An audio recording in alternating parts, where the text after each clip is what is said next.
Yeah. And like, okay, that leads me also to another point is what's very interesting is a lot of people, again, a lot of people say sex and gender are separate. So a lot of people say like men, male and female biology is sex, and then gender is like expression or whatever, like how you feel. Yeah. But I'm like, okay, so I feel like if you're born, how do I word this? How do I word this? So like, for example, if you're born as a man and, your body is a man, but if you're allowed to be whatever, you can express yourself in whatever gender you feel. Yeah. The fact that you feel that you have to transition into a female, like physically, doesn't that say something about sex and gender being at least linked to some degree? So like that's where, point. yes, because we talk like, because why do you need to transition then? So, because like, for example, I think we need to create a world where, a man can act however way he wants, as feminine as he wants, as masculine as he wants. And same with a woman without feeling like they absolutely have to be of the other.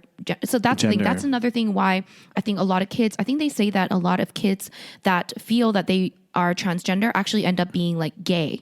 Yeah. Like later on in life. And like, that's what you said about, when you were a teenager, like you were confused. I'm sure maybe you didn't think you were transgender, but maybe you did. I don't know. Like, yeah. And like, yeah, a lot of kids, they get confused because they think, oh, do I have to be a woman to like men? Yeah. Or like, and so that's interesting because I feel like if we are going to go with this idea that sex and gender are completely separate things, then why do people, like, it shouldn't make sense that people feel the need to go through all kinds of like painful surgeries to physically make themselves the other sex. See now the other sex. Exactly.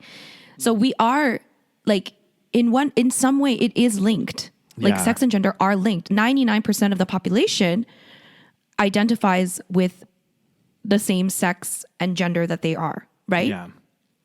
This is true. That's a really interesting point because I never thought of it like that in a sense that, because there's a lot of, it's a really interesting time in society right now, I think. Yes, with this it's very confusing. It is confusing, but the whole idea, okay, sex, we're saying, okay, that's biological and gender is more a social construct, if you will, like masculinity and femininity. And you're right. Like, okay, we're saying that if they are two distinctly separate things, so you can be a man and feel, you can have more effeminate qualities, but still be a man. It's not linked, but we're saying, well, then what is the need to necessarily transition? Yes. Again, it's a tough one. Is it because socially you want to fit in? Or, but then that doesn't make sense either because socially transgender is not fitting in, right? Like that's also not, at least like, historically, like people didn't accept. But that's the thing that I feel like some people have, I think what's called body dysmorphia. Yeah. Where, have you heard of this? Like, gender dysmorphia. Gender dysmorphia. That's the one. Yeah. Yeah. Yeah. So like, I think those are people that like absolutely feel like they're literally in the wrong gender, like wrong body. Wrong body. Yeah. So they feel they're the wrong sex. And like, that's where I feel like 100% like, transition, like absolutely. I mean, of course anyone can transition, like do whatever you want. But I think some people that transition, maybe they don't have gender dysphoria and they just kind of are confused and they just transition. So yeah, it's interesting. And like, they say that even in like the animal kingdom, for example, there are like certain gender traits, So I don't think it's completely socially constructed.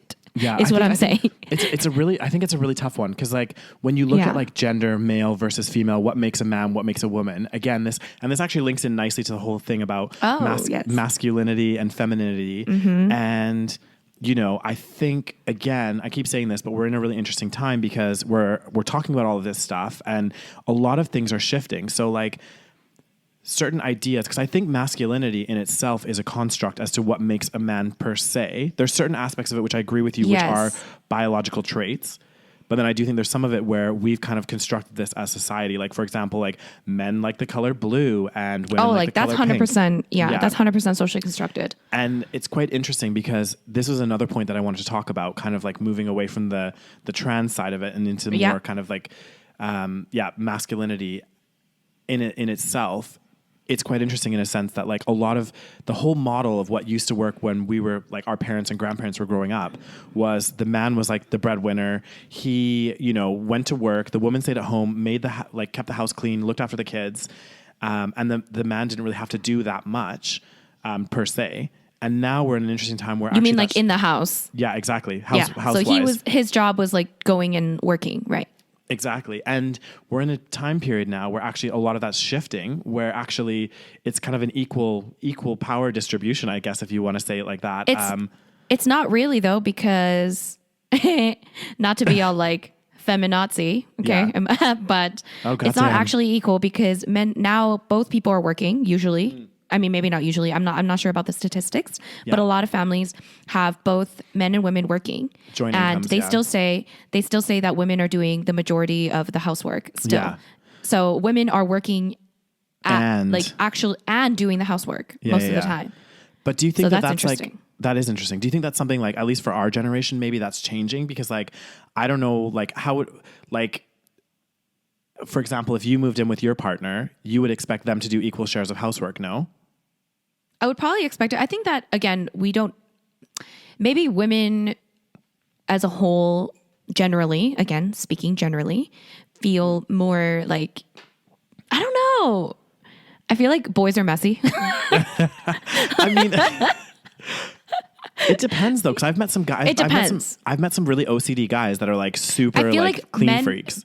Based on my experience, men are in most of the time in two categories. OCD AF, like they need to be so clean, like everything is like, there's not a speck of dirt in sight.